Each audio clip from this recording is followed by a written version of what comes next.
Assalamualaikum. Perkenalkan, nama saya Nisa Panca Aziza, pembimbing Leksambedas di SDN Pasawahan 4, Kecamatan Dayakolot, Kabupaten Bandung. Kali ini saya akan membacakan dongeng dari cerita rakyat yang telah saya baca dari buku ini. Buku ini ditulis oleh tim grafik Serbajaya Studios dan penerbitnya adalah Serbajaya Surabaya. Ini adalah hasil review saya. Kali ini saya membaca cerita tentang Sang Kuryang.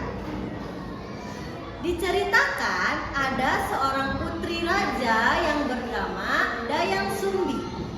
Dayang Sumbi ini adalah putri raja dari kota Parahyangan, Jawa Barat. Nah, Dayang Sumbi ini mempunyai seorang anak yang bernama Sang Kuryang. Kemana-mana ia selalu ditemani oleh anjingnya yang sangat menempel kepadanya, yaitu Tumang. Anjing ini adalah anjing yang sangat istimewa, bukan anjing sembarangan. Ternyata anjing ini adalah ayah dari Sang Kuryang, yaitu suami dari Dayang Sumbi. Nah, anaknya Dayang Sumbi yaitu Sang Kuryang memiliki kegemaran untuk berburu. Pada saat umurnya 7 tahun, Dayang Sumbi memerintahkan Sang Kuryang untuk memburu kijang untuk diambil hatinya. Saat itu Sang Kuryang ditemani oleh si Tumang untuk pergi ke hutan. Setelah tiba di hutan, tiba-tiba Sang Kuryang tidak menemui kijang satupun. Ia bingung apa yang akan ia bawa kepada Dayang Sumbi.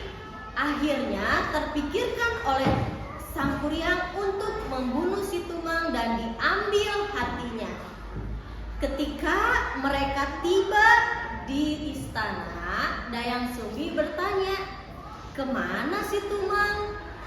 Sang Kuryang pun terdiam. Ditanya lagi oleh Dayang Sumbi, "Kemana si Tumang?" Sang Kuryang pun berbicara, "Itu adalah hati si Tumang yang sudah dipegang oleh ibunya." Ibunya sangat marah besar. Lalu kepala Sang Kuryang dipukul oleh centong dan meninggalkan bekas di kepalanya. Pada saat itu Sang Kuryang langsung diusir oleh Dayang Sumbi. Setelah bertahun-tahun berlalu, Sang Kuryang pun datang kembali ke istana. Namun keadaan istana sangat berbeda dan jauh berubah total. Ia bingung kemana istananya yang dahulu. Nah, di tengah perjalanan ia bertemu wanita cantik yang sangat anggun. Ternyata itu adalah Dayang Sumbi. Nah, Dayang Sumbi pun melihat Sang Kuryang dengan paras yang tampan. Ia pun sangat menyukai Sang Kuryang. Mereka berdua menjalin cinta. Nah, pada suatu hari Sang Kuryang meminta untuk Dayang Sumbi diikatkan kain di kepala Sang Kuryang. Saat Dayang Sumbi mengikatkan tali kepala di kepalanya Sang Kuryang, Dayang Sumbi kaget karena terlihat di kepala Sang Kuryang memiliki bekas luka yang sama dengan Sang Kuryang, anaknya Dayang Sumbi. Setelah dilihat-lihat, ternyata wajah Sang Kuryang itu sangat mirip dengan anaknya. Dayang Sumbi pun kaget dan Sang Kuryang pun pergi untuk berburu. Setelah pulang dari berburu, Sang Kuryang melamar Dayang Sumbi. Namun Dayang Sumbi berpikir bagaimana caranya untuk menolak lamaran Sang Kuryang atau menggagalkan lamaran ini. Tiba-tiba Dayang Sumbi terpikir untuk meminta 2 syarat, yaitu membendung Sungai Citarum dan ingin dibuatkan perahu yang sangat besar dalam satu malam. Sang Kuryang pun menyetujuinya. Ketika malam hari tiba, Sang Kuryang bertapa dan meminta bantuan makhluk gaib untuk membantu dirinya membangun perahu besar. Nah, Dayang Sumbi kaget.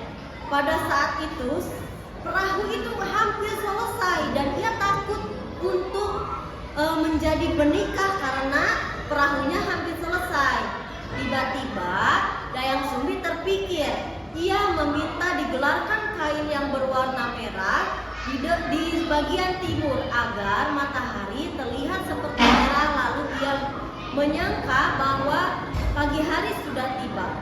Ketika Sang Kuryang melihat langit yang merah, ia sangat marah sekali karena ia telah gagal dan tidak bisa menikahi Dayang Sumbi. Akhirnya Sang Kuryang marah dan perahu itu ditendang sangat jauh sampai terbalik dan menyerupai sebuah gunung, yaitu Gunung Tangkuban Parahu. Sekian cerita dari saya.